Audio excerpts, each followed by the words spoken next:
Napuntahan ko nga yung hidden falls dito sa Liabak. O mga mare, dati din ako magkakabayo. Hello mga mare, another day, another vlog na naman tayo. Eto na naman si Inday. Ngayong araw nga ay pupuntahan namin yung property doon sa Real Quezon. Pagpasensyahan nyo na yung pagpapakyut namin ditong dalawa kahit hindi naman cute. Hapit nga ang asawa ko, eto nga't nakakuha pa ng pasahero, kaya ito lipat naman ako dito sa kabila. Sayang daw kasi yung 20 pesos, pambili pa daw niya ng merienda. Nandito na nga pala kami sa Liaba, kaya lang bigla kaming pinabalik. Doon kami dadaan mare sa kabila dahil may prosesyon doon sa daanan. Mahal na araw na nga pala mga mare. Okay naman yung daan dito, mas malapit daw sabi nila. Bukod sa maluwag, walang lubak-lubak ang daan. Dito nga pala sana kami lulusot kung dumiretso kami, kaya lang may prosesyon kaya hindi kami natuloy. Ang laki talaga ng pinagbago ng kalsada dito. Abay noon ay lubak-lubak pa to, pero ngayon tignan nyo naman sobrang ganda na. Ito yung dating lubak na daan pero ngayon kalsada na. Pagkatapos naming iwanan yung aming tricycle, ito naman naglalakad naman kami dito. Ang gandang exercise nito para sa amin mga mare dahil umaga pa to. Ang masaklap lang mga mare, yung kasama ko hindi pa daw nag-aalmusal.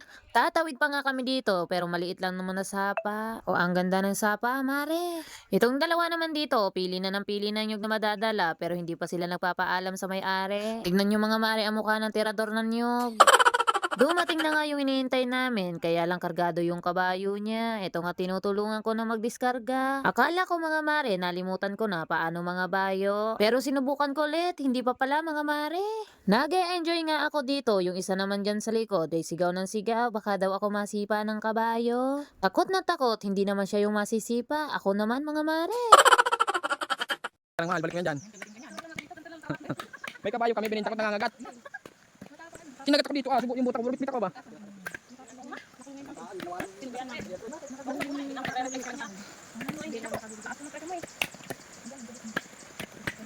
Makalipas ang 30 minutos namin paglalakad, eto na't narating na namin yung hidden falls dito. Ay nako talaga sobrang ganda, napakalinaw ng tubig. Bukod nga sa malinaw ay napakalamig pa. Ang sarap maligo dito mga mare. Itong dalawa dito nag-iisip kung saan manunusok. May mga susuding kasi dito mga mare. O nakahanap na yung dalawa ng susuan. Ayan, spotted. Tuwang-tuwa pa nga si Jane at ang dami niyang nakukuha. Ang ending mga mare, pati ako nanuso na rin. Nakakatuwa lang manguha dahil ang dami mo makikita talaga, nakaibabaw lang, katulad niyan mga mare, ang bilis lang. Pauwi na nga pala kami dito mga mare, pero tignan nyo yung isa, nag-aalangar na pa sa pagtawid sa tulay. Inaabangan ko talaga yung Saria, nagagapang si Jane, makatawid lang ng tulay. O, tuwang-tuwa, nakatawid daw siya.